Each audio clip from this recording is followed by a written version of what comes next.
Welcome to the deep dive. Today, we're jumping right into something pretty wild happening in crypto. We're talking Monero, the privacy coin, and this other network, Qubic. We've got some articles, done some digging, and our goal here is to basically figure out what went down, why it's such a big deal, and what it tells us about, control in this whole crypto space.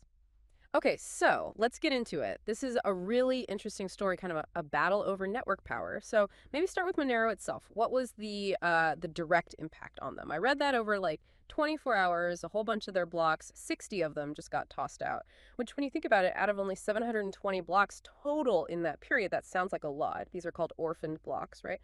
What exactly does that mean for someone maybe not deep in the weeds? Yeah, that's a great place to start because orphan block isn't just jargon. It signals a real issue.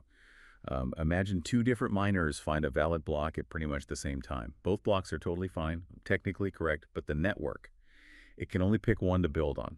So the block that sort of loses that race, even though the miner did everything right, it gets orphaned, kicked out. And yeah, seeing 60 of those pop up from Monero in just one day out of 720, that's definitely a red flag. Sounds like it really shakes confidence in the chain, right? Having parts just disappear. Exactly. It wasn't just some random glitch.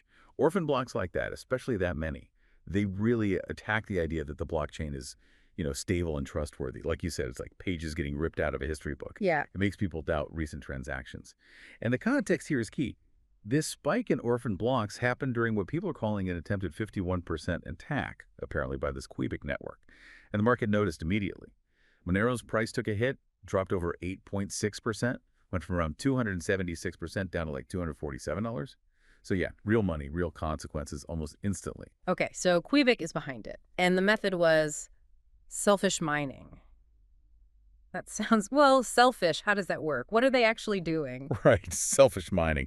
It's a pretty sneaky strategy. Basically a miner, or usually a pool with a lot of computing power, a big chunk of the hash rate. They find new blocks, but here's the twist. They don't tell anyone. They keep them secret. They build up their own private version of the chain, hidden away. Then, when they think the time is right, maybe when their secret chain is just about to get longer than the public one, they suddenly release all their hidden blocks at once.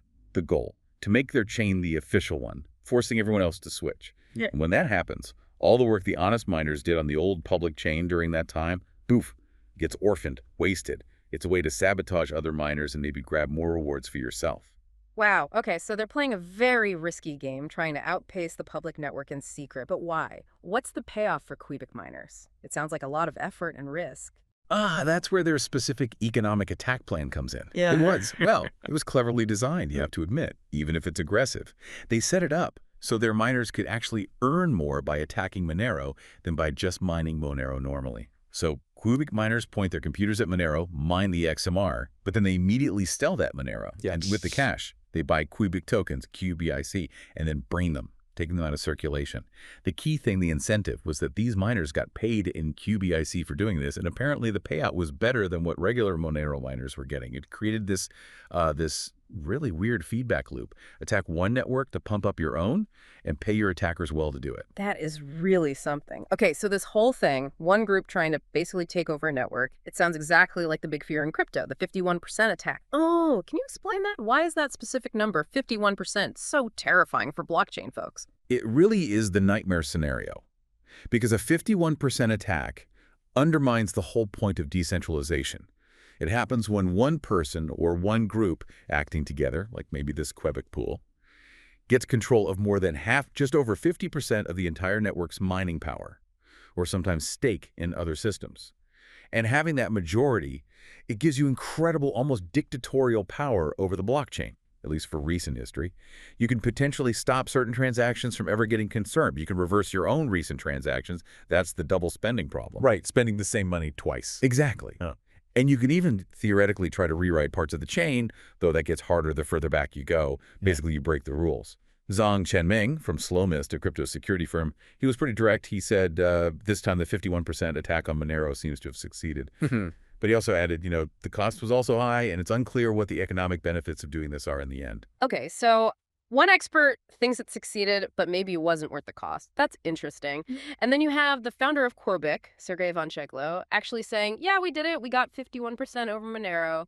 Though he did kind of hedge, saying he's waiting for confirmation. Mhm. But it sounds like not everyone actually buys that it was a full 51% attack. There's some doubt. Exactly. And this is where it gets murky and honestly pretty fascinating. It's not always black and white. There were definitely people pushing back against the successful 51% attack narrative. Luke Parker, for instance, who's the lead dev for Suradex, pointed out that seeing a 6-block reorg and orphan blocks, well, that doesn't automatically mean a 51% attack succeeded. He suggested it could just be someone with a lot of hash power, maybe not quite 51%, but enough to get lucky for a short period. Remember that selfish mining tactic. You can cause orphans even if you have, say, 30 or 40% of the hash rate if you play your cards right. It just gets easier with more power. And the data itself is a bit fuzzy. CoinWars estimated Monero's total hash rate around 5 gigahashes per second. Now, Qubic claimed they hit a peak of 3.01 gigahashes. If true, yeah, that is over 50%. Okay. But the reported current rate was lower, only 2.08 gigahashes, which is definitely not enough for 51%. Here's another piece. Around August 11th, the percentage of Monero blocks found by unknown miners, which would likely include Qubic, jumped to nearly 30%. 30%. So significant, but not a majority. Right. So did they briefly hit 51%? Or did they just have a really strong minority share, maybe around 30, 40%, and use selfish mining effectively for a bit? It's still debated. The picture isn't totally clear. So it sounds complex, maybe a bit hit and run or exploiting a window. And you mentioned this isn't new, right? This whole thing is part of a bigger fight, an ongoing hack war between Qubic and Monero. This economic attack thing started back in July. What's the backstory there? Yeah, this isn't just one isolated event. It's apparently part of this ongoing feud, this hack war, as some are calling it. It really shows you the kind of, well, sometimes nasty competition that can happen between crypto projects. It's not always collaborative. According to Ivan Cheglo, the Qubic founder, Monero had actually done something earlier to break Quibic's selfish mining system. Oh, really? So Monero fought back? Apparently so. And Ivan Cheglo claimed this recent attack was his fix for whatever Monero did. And going back even further, Ivan Cheglo accused a Monero developer, Sergey Chernik, who works on the XMRig mining software, of hitting Quibic's mining pool with a DDoS attack, a denial of service attack. Trying to knock them offline. Right, which supposedly caused Qubic to lose hash rate. Right. Now, Chernik denies this, it's important to say, but it just paints a picture of this tit for tat, these strategic moves and counter moves happening between the networks. It's like digital warfare almost. Okay, that adds a whole layer of drama to it. Given all this attacking, counterattacking, potential sabotage, what about the law? Is any of this actually illegal? Or is it just, the Wild West out there? That's the million-dollar question, isn't it? And it really shines a light on how laws are struggling to keep up with this tech. Nico Demchuk, he's head of legal at AMLBot, a forensics firm, weighed in on this. He suggested that theoretically Quibic's attack could maybe fall under laws about computer sabotage or unauthorized access, looking at rules in Belarus or the EU. Could? Maybe. Sounds uncertain. Exactly. Because, and this is the crucial part he pointed out, there are no laws specifically about 51% attacks. It's just not defined legally yet. So, while maybe some general cybercrime laws might apply if you can prove disruption to protected systems, it's a gray area, a big one.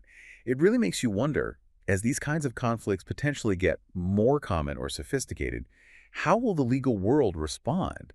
Or will it just remain this space where code and hash power are the main arbiters? That's a really key takeaway. Okay, so let's quickly recap what we've covered in this deep dive. We looked at the Monero disruption, the 60 orphan blocks, the price dip, all linked to Qubic's actions. We dug into how selfish mining works and Qubic's specific economic attack strategy, paying miners more to attack.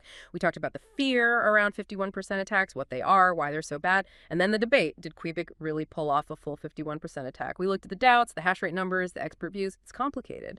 And finally, we put it in the context of this ongoing hack war, this back and forth between the networks and the pretty big legal question marks hanging over it all. Absolutely. And I think for you listening to this, the big thing to take away is just how dynamic and frankly vulnerable these systems can sometimes be. It's a constant evolution, this cat and mouse game between attackers and defenders in the crypto world. Understanding these kinds of events, these security challenges, it's really crucial because it's not just theory. It's about the real world fight for control and trust in these developing digital systems. Yeah, definitely food for thought. So maybe the final question to leave everyone with is this.